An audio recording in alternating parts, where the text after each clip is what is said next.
Hello everyone, thank you for tuning into my channel, and we have a long overdue cooking with Kristen video, and I am going to show you how to cook a good steak in a shallow skillet. You don't need a grill to cook good steak, even though that's how I prefer my steaks, but I want to show you how you can cook a good steak on the stove in case you don't have a grill.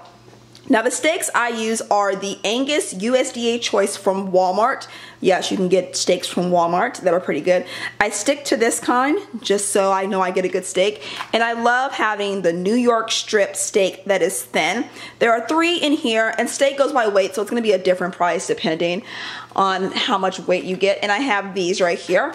I'm cooking 6 steaks. I'll basically show you how I cook one. I cook them all the same.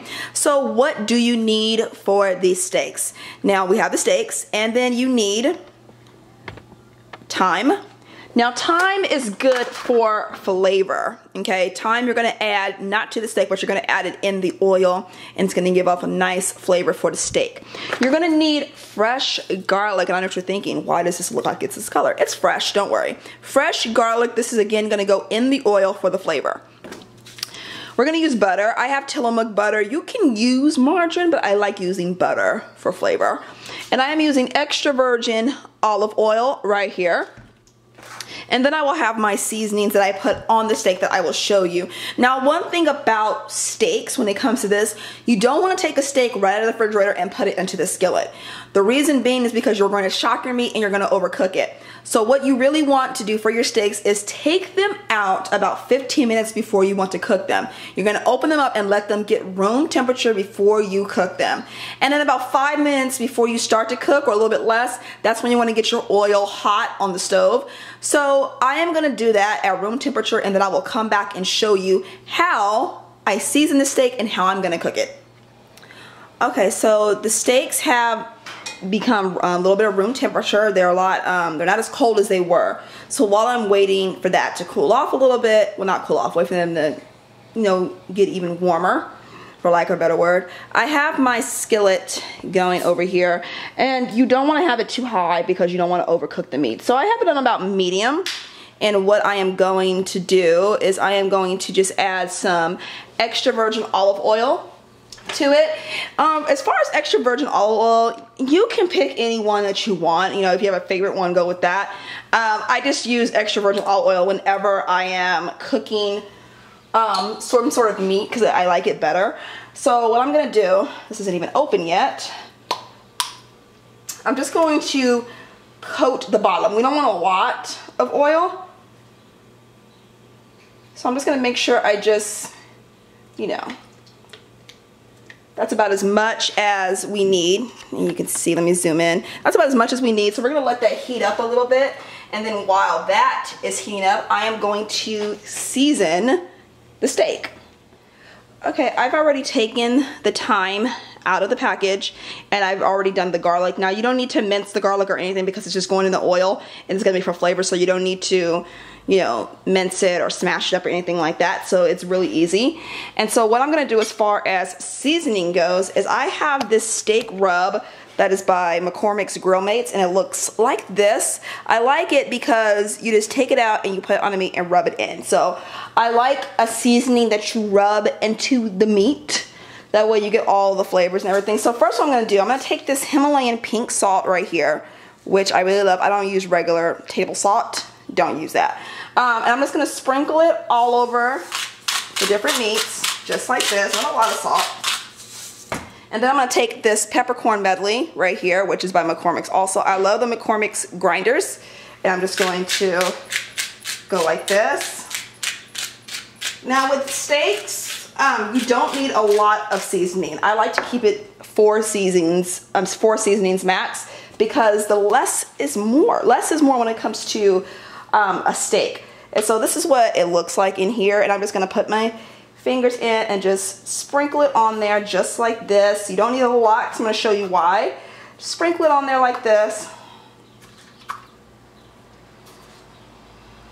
Just like that. And then we're going to massage, I was trying to say both those at the same time, just massage it into the meat. And I like to add a little bit of seasoning before and then add more as I need it, because it's easier to add seasoning to a meat than to take it off. And so right there, and so since my hands are dirty, I'm just going to, not gonna stick my hands back in there, cross-contamination. Just sprinkle a little bit. Oops. Don't do like me, y'all. But that's an easy cleanup. So we're just going to knock that off right there. And then just rub it in like that. And then that's basically all you need. Just like that. And then you can easily go like that if you want to. Just do the other side. Just to pick up the seasoning like that. And so that is basically it when it comes to seasoning your steak. And now we're seasoning your steak, and now we are going to put it in the skillet. Okay, so we have the skillet going. You can see it bubbling over there.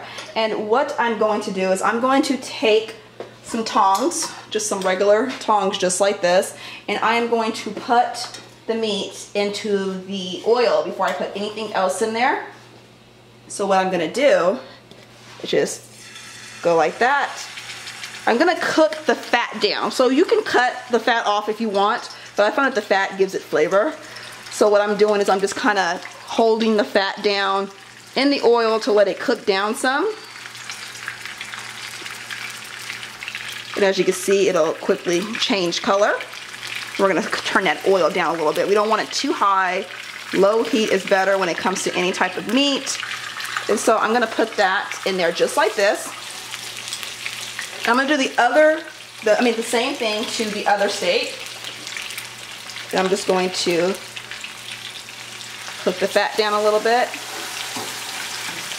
Cook the fat down. Just like that. And now that it is cooking like that, we are going to take some butter. And I got about that much butter right there. And I'm going to put it into the oil. Just like that. I'm gonna let that cook a little bit so the butter can melt within the oil. And it's gonna give it much more extra flavor just like that. And while that is doing that, we are going to put our thyme and our garlic directly into the oil. Put some of that over there. And thyme does pop a little bit, so you want to be careful. And we're going to put the rest of the thyme over here. So yeah, it does pop and it smells absolutely delicious. And then I'm going to add this garlic. It's okay if you have the skin on the garlic, because you're not going to be eating it anyway. And it's going to cook just like that. And I wish you guys could smell this through whatever you're watching, because it smells absolutely delicious. And so I'm going to cook a medium steak. Now, it's up to you. You're going to cook it longer, but I don't trust anybody who eats a well-done steak. But I don't mind a little pink in my steak. I like it better that way because it's a lot more tender. And so what I'm going to do is I'm just going to check on it. And I like it when it gets a little crispy, a little charred around the edges, and it's a nice tender and juicy steak in the middle. So you're just going to let it sit, let it cook. And then you are going to, stir this around so it gets even distribution as far as seasoning goes. You're just going to let that sit, and you're going to let it cook low. Like I said, low heat is better for meat. That way it cooks evenly, and you let the heat go, from the outside in, and it does it at a more even temperature. So we're just going to wait for that, and I will come back when it's a little bit more done.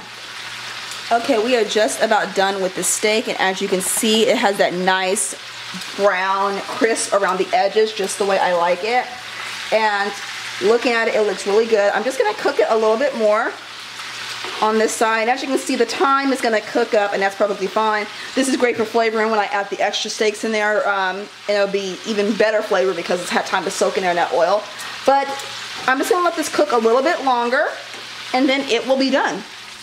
Okay, the steak is done, and I'm going to take it out. As you can see, it is a nice brown on the edges, just like I like. I'm going to put it right over here on the plate. So turn the fire off and take out this one. And be careful because the grease can pop you, and we don't want any burns. And there we go, we are done. And I do just want to demonstrate. Now let's turn this in this way. I want to demonstrate how tender this steak is. So I'm going to get a knife. and a fork and basically show you guys how tender the steak is. I'm just gonna take this right here, put it in, just like that. It cuts just like that. And as you can see, no pink in there because it is a thin steak, but it took no time to cook. And I'll cut this one too so you guys can see two different steaks. Just like that. Cuts very, very nicely and it's very juicy. And I'm gonna take a bite of this. This is so good. You don't need any sauce with this steak whatsoever. So that is Cooking with Kristen, how to cook a steak on the grill. I hope you enjoyed this. If you have any questions or comments, leave them down below and I will see you all next time. Bye.